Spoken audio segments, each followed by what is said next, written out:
Sorry to disturb you, Master. We need to talk. No talk needed. Listen, you will. Listen? Yes, fired you are. What?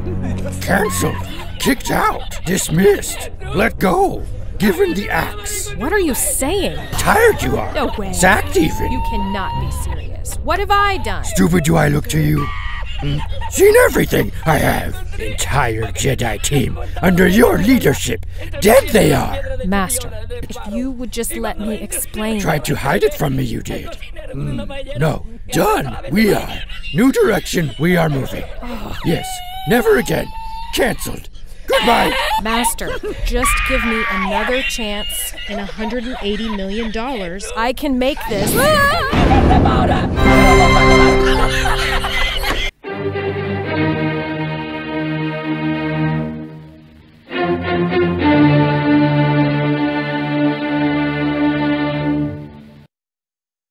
Well, hello again, kiddies. It's your friendly neighborhood watchman with you again to talk about Disney's The Acolyte and refer to the article about Disney's failed Star Wars series being canceled. With that article coming from Bounding Into Comics with the byline by the now all too familiar Spencer Buckley with the heading No Season 2 for The Acolyte, as Disney reportedly cancels failed Star Wars series. And with that, and without further delay, let's do this shit! And perhaps the least surprising development in the franchise's entire history, Disney has reportedly decided that rather than pursue a second season, they will instead be outright canceling Leslie Headland's wildly panned The Acolyte series. And here we have Osha, played by Amanda Stenberg, and Chimere, played by Manny Jacinto, looking quite pensive as they ponder their now unemployed future.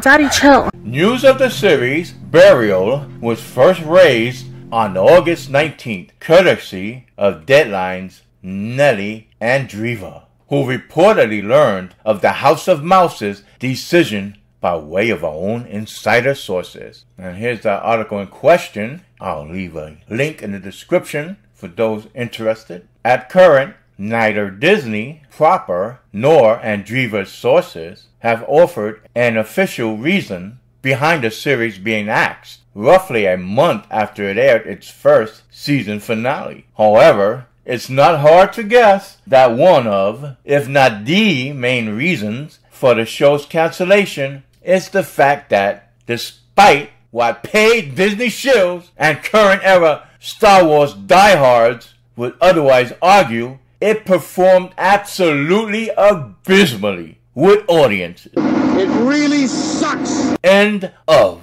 For the best indication of the series' stumbles, one need look no further than the regular streaming data or data. Data? Look at this. Data provided by noted television analytics firm Nielsen. Data which I went over in a previous video, I might add. According to their streaming originals top 10 charts, while The Acolyte respectively ranked 7th and 6th in its first 2 weeks on air, by the time the series aired its 4th episode, it had fallen completely off the charts. And good riddance, says I. Taking into account numbers reported for the week's 10th most popular series, Netflix's King of Collectibles, The Golden Touch, which charted due to the June 12th release of its second season, by the time of its 4th episode, The Acolyte was collectively pulling in less than 298 million collective watch minutes. Dissecting the numbers even further, Must we really? Yes, we must.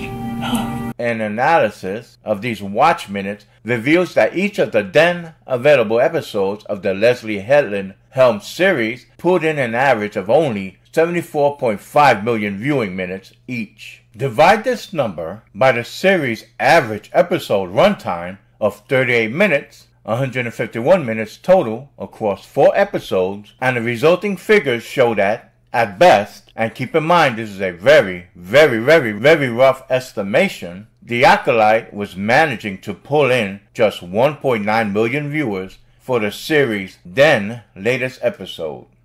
We are so smart! And unfortunately for the series, quote, off the charts, end quote, is where it would remain for almost the entirety of its remaining run, only being saved from complete irrelevance by the Acolyte season and now ultimately series finale, which managed to place 10th in its premiere week with 335 million total watch minutes, notably the lowest of any Disney-era Star Wars television series finale. Aw, that's too bad. Ultimately, while this news comes as a bit of schadenfreude to the numerous Star Wars fans who have been acting as the canary in a coal mine regarding the franchise's ongoing quality deterioration, it undoubtedly comes as a disappointing blow to the series showrunner Leslie Headland, particularly in light of her previous public plea to fans that they actively campaign to support the series' potential future. Asked during a post-season finale interview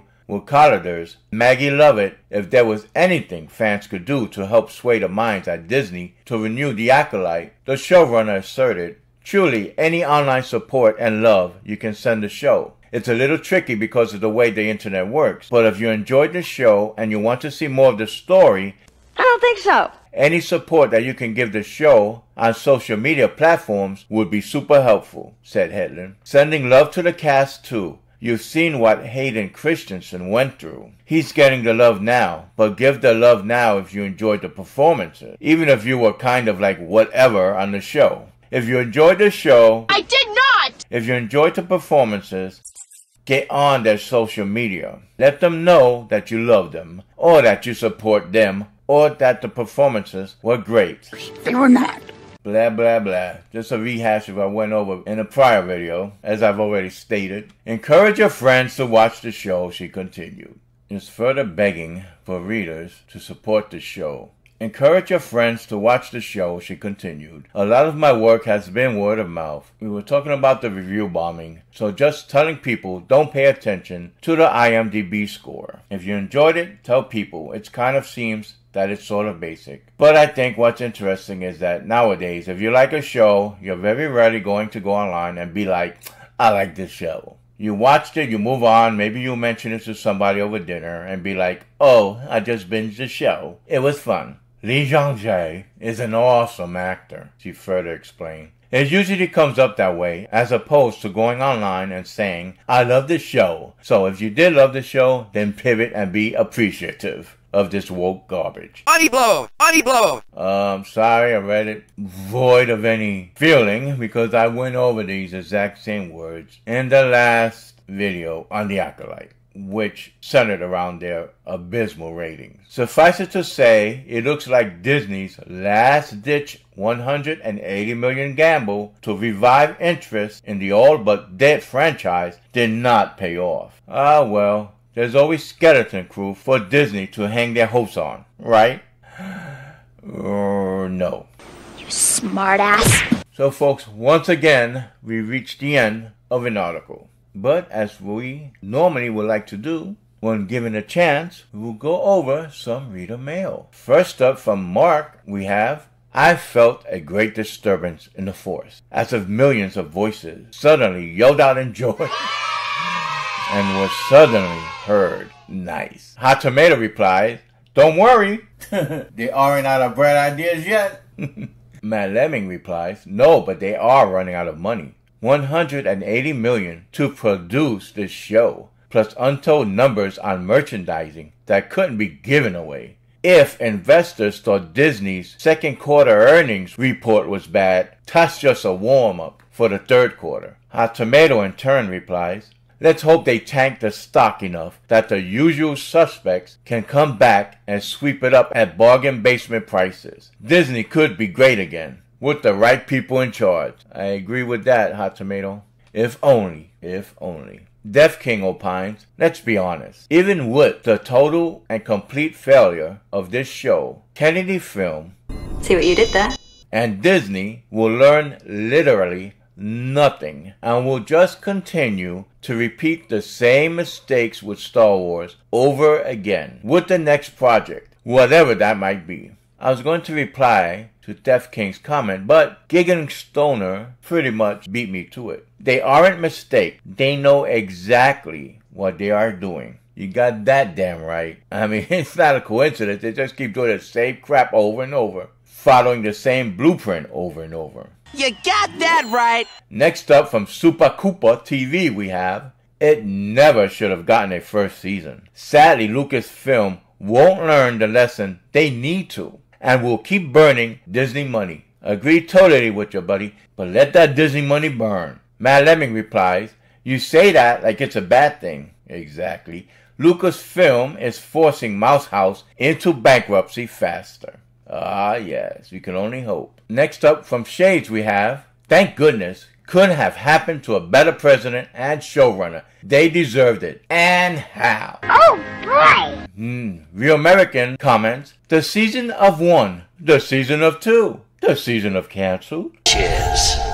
Hot Tomato replies, the absence of 1, the absence of 2. The complete absence of an audience. Nice, nice, nice. C.W. Smith says, I actually am rather surprised. It will be much more consistent with Lucasfilm's nihilistic, suicidal mission statement to continue stubbornly pushing the most wildly unpopular thing they've ever made. Tell me about it. Sort of like Kurtzman's Star Trek. Last but not least, Adio Nova. In some ways, I am surprised. It pushed an agenda, and that is all Lucasfilm under Kathleen Kennedy wants to do. They did it regardless of the many failures they kept racking up. It seemed they would never learn the lesson. So while shocked in some ways, I'm pleased in others. Could this be the turning point? I hope so, but I wouldn't bet my life on it, Nova. You got that right.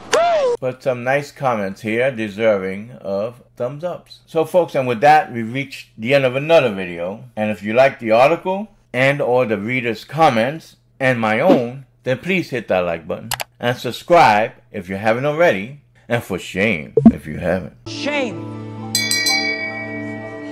Shame. And hit the notification bell so that you'll always be forewarned whenever I Drop! another video. And as always, stay safe and I bid you peace. Put a chick in it, make her gay!